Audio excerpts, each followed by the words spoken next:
In the last video, I created a Chrome plugin using Cursor to generate or provide me the top weekly news on generative AI. This was powered by using the News API, and I've also added a button that says explain like I'm 5.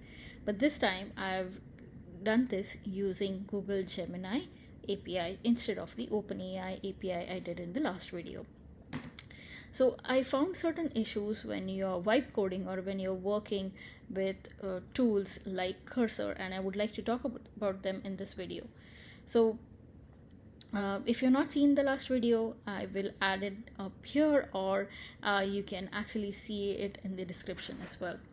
So here I'm telling Cursor that instead of the OpenAI API that we used, let's use the Google Gemini Flash 2.0 API key. Now I have realized that Cursor doesn't necessarily remove the older references when I asked her to replace it with something else. So here I'm being a bit more explicit that you have to remove the older versions of OpenAI API and for this particular functionality, and you have to use Google, and then I also provide you the key. And I also have to remind Cursor that the key should never actually go to GitHub, and I've done this in the last video, so if you do want to check that out, please do. That's very, very, very important that your keys are not exposed to the world. So here you can see that it's actually able to tell me that, hey, yeah, you should replace this with this particular API, and you can see in one of my templates that it's trying to do that.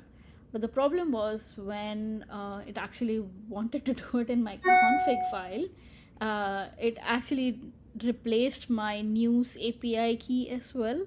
So it replaced the entire thing instead of just removing the OpenAI API key, which was a bit cumbersome. So do check out the code, go back and review with Cursor and saying, hey, don't remove any older references, just replace that particular reference as well.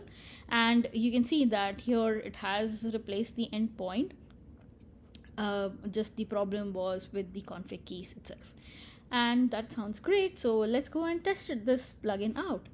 I'll go back, reload my plugin, and I'm going to click on the button, but I did get an error saying that it did not find the API version v1 beta. So I was like, okay, so this is because of the error handling I did in the last video. I got the error right away, so I copy pasted the error, provided to Cursor again, saying, hey, I'm getting this error, what do we do? And Cursor is smart enough to actually tell you that, hey, this is why this error is particularly coming from. Let's update our code. Let's try to solve this issue. Now you can see that here it's doing 3 steps. It's not just replacing the API endpoint, it's also adding certain safety settings to my code, and it's also adding additional generation parameters like top P and top K. If you don't know what they are, you can definitely ask Cursor to explain. So here you can see there's a function where it's also writing a prompt to explain this tech news in simple terms. And then you can see below, you can see content like generation config, where it's mentioning the default temperature input tokens that it has considered for my use case. You can definitely change that. So I went back to Google AI Studio. I picked up the correct version or the correct URL, and I told Cursor, like, hey, this is also incorrect. Because if I didn't do that, it was just going back and forth between the version 1.0 and the Gemini Pro. So I had to actually give the URL and say, hey, this is the correct version and endpoint, please replace this. And it actually went and did that in the code itself. So you can verify that it has done that. And it also removed the safety settings. Apparently those are only needed for the version 1, but it kept the generation configuration parameters similar. So you can see now that it has replaced it. You can verify it's all looking good, and just accept it. So I accepted it, went back again, the same thing. I removed the plugin, loaded it again, because I just wanted to refresh. I hate looking at red mark errors.